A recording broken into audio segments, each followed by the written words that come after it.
Importing heavy saffron mother bulbs requires severe capital expenditure. Beyond the baseline cost of the bulbs themselves, growers face exorbitant global shipping fees and, in many regions, strict agricultural import limits. When that initial investment decays in the soil, the financial loss is total. To achieve a viable return on investment, controlled environment agriculture facility managers must propagate new, heavy daughter bulbs internally, paying for the initial mother stock only once. The standard operating procedure is to treat this propagation like any other indoor crop, attempting to force weight gain through aggressive, expensive chemical fertilizer regimes loaded with nitrogen, phosphorus, and potassium and amino acids. Yet, despite meticulous nutrient management and frequent lab testing, commercial growers consistently extract stunted, lightweight daughter bulbs at the end of the cycle. The assumption that chemical inputs scale linearly into physical bulb mass destroys the profitability of the entire facility. Agronomist Dr. Ardelan's substrate analysis reveals a structural flaw in this approach. This chart maps grower assumptions against biological drivers of bulb mass. Fertilizer accounts for merely 5% of total weight gain. Treating nitrogen as the primary growth engine is a dead end. The true catalyst is water uptake, governed by environmental controls. Water applied to a bulb cannot be processed into cellular mass on its own. It requires a highly specific set of atmospheric and substrate conditions to be absorbed safely. This constitutes an environmental prerequisite matrix, a rigid system of temperature limits, light exposure, and chronological discipline that must be perfectly aligned before water can do its job. Maximizing saffron harvest weight is an exercise in strict environmental engineering, not chemical loading. The process begins with a non-negotiable genetic rule. Producing heavy daughter bulbs requires starting with a mother bulb weighing at least 15 grams. This Gantt chart tracks substrate stabilization from 4 months prior to day 0. Substrate must remain locked and uncultivated. Cultivating early induces severe root burn.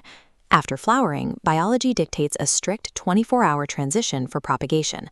The shift must be instantaneous. Every chronological delay in preparing or transitioning the substrate directly subtracts from the finite window the plant has to build harvestable mass. Before propagation even begins, the critical summer dormancy period between June and August presents massive operational risks to the crop. Routine handling errors, like exposing dormant bulbs to sunlight or applying unnecessary chemical fungicides, destroy the dense nutrient reserves stored inside the bulb. To preserve this energy, all physical sorting and cleaning and shell separation must happen in darkroom conditions. This cross-section of a mother bulb reveals a glowing energy core. Unmanaged, this core fragments across multiple lateral sprouts, yielding unmarketable daughter bulbs. By pruning secondary sprouts, all stored energy is forced straight up, forging one massive daughter bulb. Every lateral sprout that avoids the pruning shears acts as a biological parasite, directly stealing weight and profitability from the final yield. Once the sprout is isolated, irrigation begins. Water is paradoxical. It provides physical mass, yet without strict environmental prerequisites, it acts as a fatal pathogen. This logic gate schematic forms the environmental prerequisite matrix: temperature, light, CO2, depth, and drainage. If atmospheric parameters fail, water pools and rots the bulb.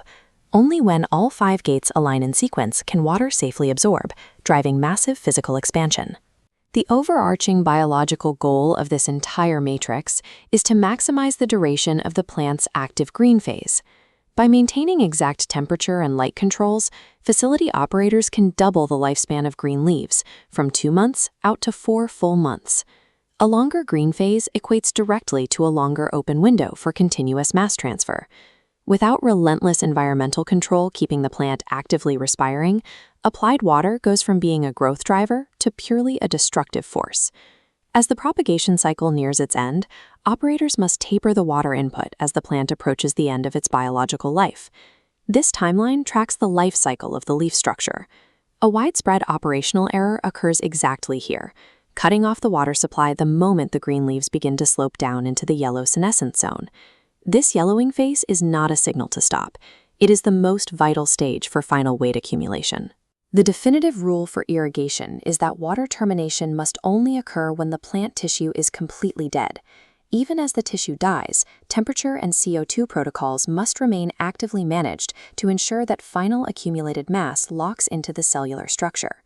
Cutting water early out of a fear of rot forces the plant to abandon its final, most profitable cycle of weight gain. Heavy saffron daughter bulbs are not grown by accident. They are forged through precise substrate timelines, brutal energy pruning, and highly optimized climates. Looking to a fertilizer catalog to fix low bulb mass guarantees continued crop failure. Facility managers must immediately audit their HVAC capabilities, their substrate lock-in schedules, and their strict chronological discipline.